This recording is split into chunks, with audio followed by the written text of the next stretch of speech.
Welcome back. So it was born out of a crisis, a government under pressure, empty coffers and contractors pushed to the brink.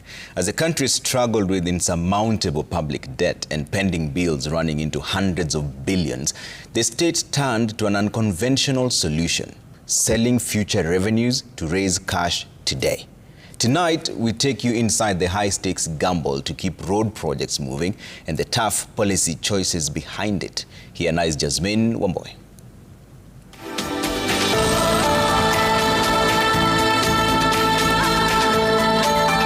As a business reporter, one of the biggest stories for me this year was about the securitization of the Road Maintenance Levy Fund. Big because of how polarizing and divisive it was. On one hand, we have contractors and suppliers saying, please pay us, we've been waiting endlessly. And then on the other hand, we have a section of Kenyans asking, what does this mean for the government balance sheet? What does it mean for national debt? Are we mortgaging our country away? But first, let's understand how we got here.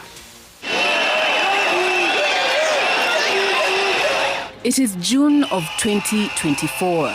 The country is in disarray. Young people are out in the streets demonstrating against what they feel is a punitive finance bill.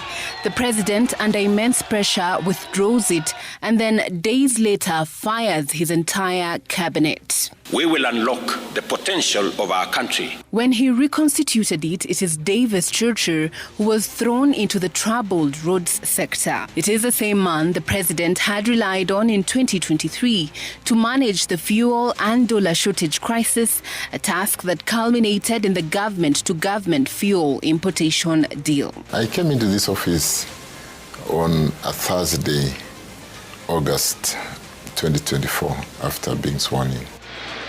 He would find a sector that was reeling from the complex problem of pending bills. Over 175 billion shillings was owed to road contractors, having accumulated over the past 6 to 7 years. It was an impossible problem to solve. And remember, Churchill was not used to petitioning the exchequer for cash. Where he'd come from in the energy sector, the agencies there make money in the billions. Think KenGen, who just this year made 10 billion shillings, or KPLC, who recently made over 30 billion shillings. The road sector is different. It is very, very capital intensive, and yet it makes this much money. And so when I came here, I found a sector where we need to be at the Treasury to look for funding to fulfill obligations. The Treasury allocates about 60 billion shillings to a sector that says it needs over 400 billion shillings each year. He had a mountain to climb, and the pending bills were a pebble in his shoe. It's been very, very sometimes traumatizing, because a contractor comes, the children come to visit you to seek for payments because the parents, an extreme case, the father would be in ICU. And from that road contractor that we think they make money, they are unable to pay their bills. In even worse cases, families of contractors and suppliers had reported cases of suicides as these people came under pressure from their lenders. Now, this was coming after we had heard time and again that contractors and suppliers were shutting down their businesses completely.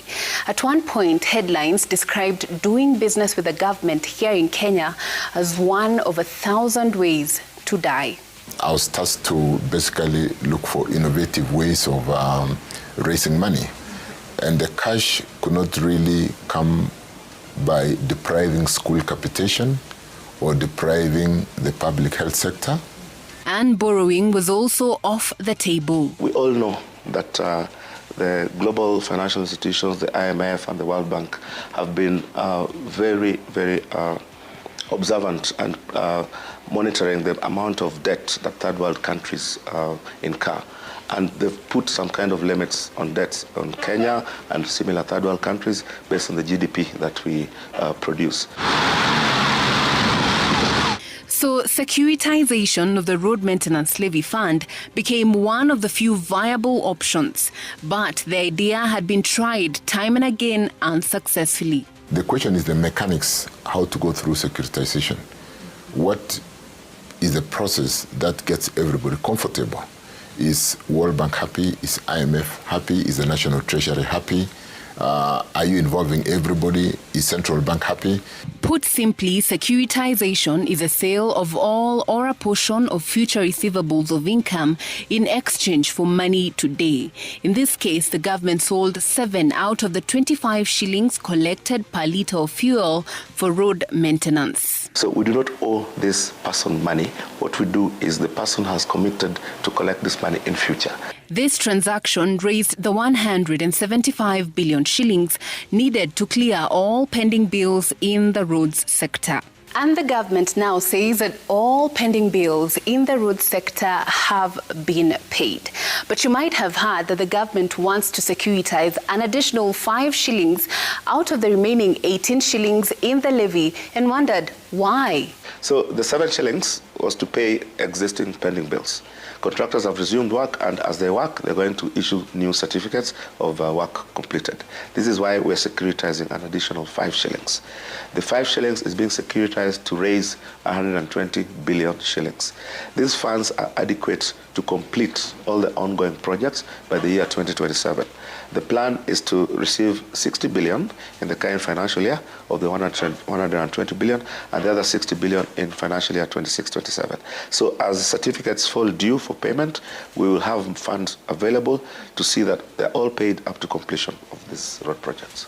You are using these 18 shillings on Maram roads, which is not helping this economy. And a lot of it is eaten. Agreement between contractors and politicians and people, the regional managers of roads, we know it. And the government insists securitization, unlike public debt, does not expose the country to fiscal risk. We've given a letter of support to say government will support this facility to the extent that if there is a change of law so that the amount was not collectible, only then the risk will come to government. But to the extent that there is no change of law, there is absolutely no fallback to government.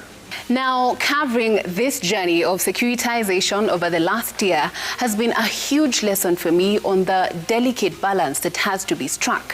When leaders are making public policy decisions, they now have to manage between an anxious electorate and a tight as ever fiscal headroom. Now, whether securitization is a sustainable solution or a temporary fix is a question the country will have to confront in the years ahead. Jasmine Wamboi, Citizen TV, Nairobi.